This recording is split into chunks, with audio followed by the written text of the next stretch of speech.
I think it's time I told y'all the wedding night story. Cue all of my friends that know the story going, no! Yes! This is a wild one with way too much TMI, so buckle up. So we're going to start with leaving the wedding. TJ and I left the wedding in a limousine. Ooh, how fancy. I was so nervous that my suitcase would not be put in the limo.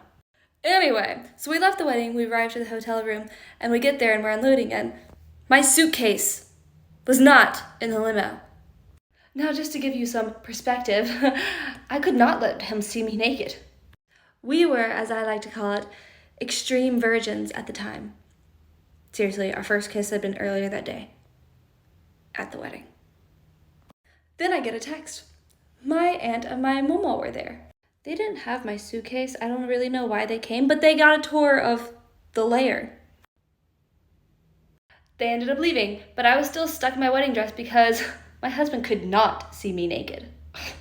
So my older sister and my father, who was very drunk, decided to bring me my suitcase. Then they got a tour of the lair. Hello, Father, this is where I'm about to be deflowered.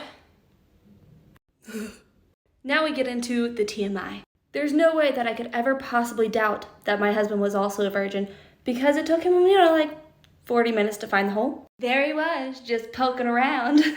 And he's like, okay, I can't find it. Can you give me some help? And my sweet new wifey self said, I'm not touching that. Well, maybe could I feel down there to help me find the hole? Don't you dare put your hands in my no-no square. Helpful, I know. Well, if you're not gonna help me in and I can't find it on my own, what am I supposed to do? Google it. What does he stop and do right there? He Googles it. Thank you, Google. After at least 45 minutes, we finally figured it out, and the deed was done. I was deflowered. After all that excitement, it was time for bed. The next morning, there's a knock at the door. Who could it be? My father. My father! My father. Yes, and that was not all. He helped us pack up our stuff and go downstairs where my entire family was waiting. All 8 of my sisters, and my mom, and my grandparents. I never quite realized how involved my family was. I'm surprised they weren't there to help him find the hole. And with that, they helped see us off on our honeymoon. I really don't know how to wrap this story up, so you're welcome.